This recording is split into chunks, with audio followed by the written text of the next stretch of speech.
हम इस particular video में ये देखेंगे कि आखिर वो कौन से चैप्टर हैं जिनका वेटेज ज़्यादा है और वो कौन से चैप्टर हैं जिनका वेटेज कम है और उन्हें आप अवॉइड कर सकते हैं डिटेलिंग करते वक्त। मोर ओवर ये एनालिसिस केवल और केवल फिजिक्स की नहीं है, ये केमिस्ट्री और मैथ्स के साथ है। मैं आपसे ये भी रिक्वेस्ट करूंगा कि आप पेन पेपर लेके बैठिए, या तो इस पर्टिकुलर प्रेजेंटेशन को हमारे टेलीग्राम से आप डाउनलोड भी कर सकते हैं। आइए डिटेलिंग देखते हैं, पहले फिजिक्स, फिर केमिस्ट्री एंड देन मैथ्स। ध्यान दीजिए, अगर मैं कहूं फिजिक्स, तो फिजिक्स का पेपर वैसे तो बहुत बैलेंस्ड होता है, लेकिन बैलेंस होने के बावजूद कुछ ऐसे स्पेसिफिक चैप्टर्स हैं, ऐसी स्पेसिफिक यूनिट्स हैं जिनका वेटेज काफी ज्यादा है। आपने देखा होगा, आपने लगभग हर जगह सुना होगा कि मॉडर्न फिजिक्स इकलौता ऐसा चैप्टर है जिसमें 3 से 4 क्वेश्चन आते हैं आपके जेईई मेंस के पेपर में। तो इस पर ध्यान दीजिए और इसकी बहुत डिटेल्ड प्लेलिस्ट ऑलरेडी हमारे चैनल पे अवेलेबल है, आप उसको देख करके अपना पूरा मॉडर्न फिजिक्स कंप्लीट कर सकते हैं। ना केवल वो, यहां तक कि एक प्लेलिस्ट का नीचे लिंक भी दिया होगा जिसमें मैंने 2023 के सारे मॉडर्न फिजिक्स के क्वेश्चन विद इन 30 सेकंड्स करके दिखाए हैं और आप उसको भी फॉलो कर सकते हैं। देन कम्स करंट इलेक्ट्रिसिटी, इस पर एफर्ट कम लगता है और इस पर वेटेज काफी ज्यादा है। 2 से 3 question out of 25 question is a huge weightage. बाकी देखिए, बाकी चैप्टर काफी बैलेंस रहते हैं यहां से यहां तक, बट कुछ बातें ध्यान दीजिए। क्लास 12th ये जो हैं, पहले 4-5 में से 4 लोग क्लास 12th से हैं। तो अगर आप नोटिस कीजिए, तो अगर आप इसना पार्ट सही से कर लेते हैं, EMI AC भी कर लेते हैं, तो आपका क्लास 12th एक अच्छा खासा वेटेज रखता है। बैलेंस होने के बावजूद पेपर क्लास 12th की तरफ झुका रहता है। Then you can see magnetic effects का करंट में 2 क्वेश्चन आते हैं, कई बार 1 क्वेश्चन या 2 क्वेश्चन पहुंचता है। KTG से 1 क्वेश्चन, थर्मोडायनामिक्स से 1 क्वेश्चन मिलता ही मिलता है। Units and measurement generally 1 question आता है, कई बार 2 क्वेश्चन आ रहे हैं, क्योंकि वो कई बार वर्नियर कैलिपर को भी घुसा देते हैं, तो उसके लिए इस पर हमने 2 क्वेश्चन रखे हैं। काइनेमेटिक्स में 1 क्वेश्चन, रोटेशन में 1 या 2 क्वेश्चन, जो 1-2 क्वेश्चन आएंगे। क्या आप चाहते हो कि मैं ये भी बताऊं कि इनमें इन 3 क्वेश्चन को 3 से 4 जब लिखा है मेरे बच्चे, तो ये वाला ज्यादा है इंपॉर्टेंट। 4 एक वेरिएशन है जो होता है, लेकिन जनरली 3 क्वेश्चन आते हैं।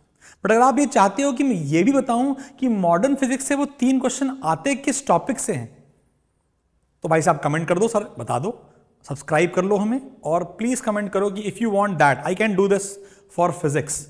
मैथ्स या केमिस्ट्री में I can not do that, वो मेरे टाइम परमिट नहीं करता। बट मोर ओवर अगर आप चाहते हैं तो प्लीज कमेंट कीजिए। मोर ओवर आप देखिए ऑप्टिक्स, भैया ऑप्टिक्स कुछ अलग ही खेल खेलता है। कुछ बारों में, कुछ पेपर्स में 1 ही क्वेश्चन आया, कुछ में 2 भी आए हैं, तो मैंने रेंज 1 से 3 रख दिया है। When I say optics, it is ray optics and wave optics, तो 2 क्वेश्चन बनते हैं। लेकिन क्या होता है, कई बार रे ऑप्टिक्स से ही क्वेश्चन आता है, ये कई बार वेव ऑप्टिक्स से ही क्वेश्चन आता है, तो इसलिए the variation is 1 to 3। Then properties of liquids and solids, 1 question बनते ही बनते हैं। सेमीकंडक्टर का 1 क्वेश्चन आता है लॉजिक गेट से, हमेशा आपको अच्छे से आना चाहिए। Then gravitation, laws of motion, वैसे तो बैकबोन है फिजिक्स की, बट कई बार इसमें क्वेश्चन 1 ही मिलेगा आपको और हलवा क्वेश्चन मिलेगा। तो भैया जी से चाहे तो आप स्क्रीनशॉट भी ले सकते हैं, या तो इसे डाउनलोड कर लीजिएगा आप हमारे क्या ना टेलीग्राम चैनल, जिसका लिंक नीचे दिया गया है। अगर आप लोग कमेंट करते हैं कि इसकी डिटेल्ड वीडियो हो फिजिक्स की, आखिर भाई मॉडर्न फिजिक्स में किससे आता है, तो आता है फोटो इलेक्ट्रिक इफेक्ट से, ग्राफ से। अगर आता है तो न्यूक्लियस से। कौन सा क्वेश्चन आता है, डेंसिटी के ऊपर या न्यूक्लियर रिएक्शन के ऊपर। उतनी डिटेलिंग मैं आपके लिए कर दूंगा, बट उसके लिए फिर आप मेरे को कमेंट करके बताइए, और भाई साहब इसे शेयर करिए, लोगों को पता होना चाहिए कि ऐसा भी कुछ एनालिसिस की जा सकती है। देन कम्स हमारा प्यारा मैथमेटिक्स। मैथमेटिक्स काफी close, I can say mathematics का पेपर बैलेंस तो रहता है, लेकिन थोड़ा ट्रिकी रहता है, थोड़ा कैलकुलेटिव रहता है जेईई मेंस में। हर साल में अगर तुम देखोगे स्कोर्स, तो बच्चों का मैथ्स थोड़ा डामाडोल रहता है। लेकिन मेरे बच्चे, मैथ्स को अगर डिटेल तरीके से समझा जाए और अगर नोटिस किया जाए, तो भाई साहब वेक्टर और 3D लोग इसे सबसे कम ध्यान देते हैं, और 3 से 4 क्वेश्चन इसके आपको 25 से मिल जाएंगे, जो कि आपकी लाइफ को बहुत इजी कर सकते हैं। एफर्ट बहुत कम है और माल बहुत है, नंबर बहुत है, तो ध्यान दीजिएगा। सेट्स रिलेशन भाई साहब वैसे भी आपका बैकबोन है मैथमेटिक्स का, ये अच्छे से आना चाहिए। इंटीग्रेशन, ये भी आपका बैकबोन है, ये भी आपको अच्छे से आना चाहिए, ये बहुत इंपॉर्टेंट है।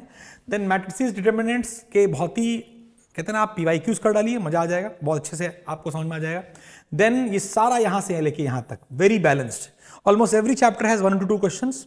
Obviously they will not be 1 to 2 from all chapters, किसी से एक, किसी से दो, 25 ही आने हैं भाई साहब। ये जो कहानी है, कई जब 30 में थी तो ऐसा हो रहा था, 25 में भी ऐसा ही होगा, पैटर्न वही रहने वाला है। इसलिए आपको थोड़ा ध्यान देना है कि कम से कम इन 4 चैप्टर्स को सबसे पहले ब्लॉक 1 में खत्म कीजिए और फिर इन पर आइए अच्छे से। कंटिन्यूटी डिफरेंशियलिटी की ability is a very halwa topic और इस पर क्वेश्चन भी बहुत कम आ रहे हैं, ठीक है। आपके जो भी मास्टर हैं मैथमेटिक्स के, आप उनसे हेल्प ले सकते हैं, जो कि आप देख सकते हैं।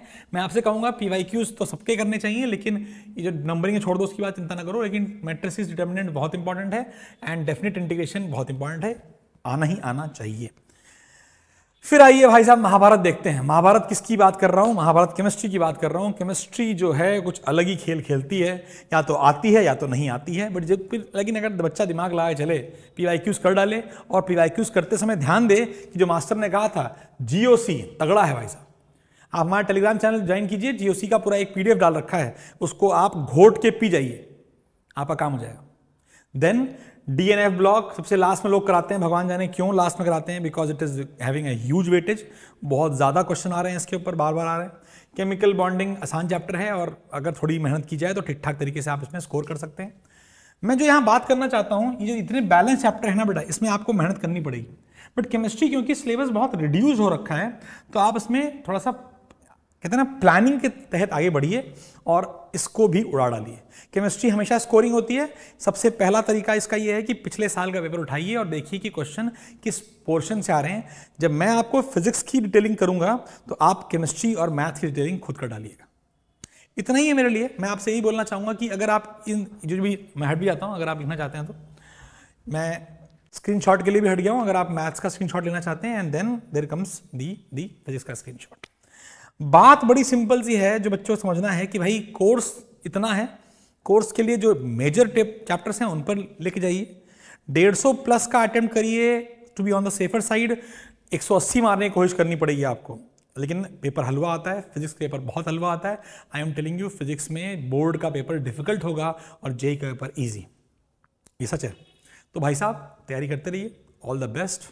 कोई भी डिस्कशन करना है, कुछ भी नया पढ़ना है, आप कमेंट कीजिए। अगर आपको लगता है कि मैं ये भी एक वीडियो किसी बच्चे ने मुझे कही थी इसलिए मैंने बनाई है, किसी क्या बहुत सारे बच्चों ने मुझे व्हाट्सएप किया कि सर ऐसा भी एनालिसिस कर डालो, तो ये मैंने डाल दी है। अगर आप चाहते हैं कि मेरे बच्चों और कोई एनालिसिस या और कोई टॉपिक डिटेल में समझाना है तो please comment it, I will surely reply to each and every comment. All the best. यही वो समय है जब आपको लगे रहना है और फोड़ देना है। Bye bye.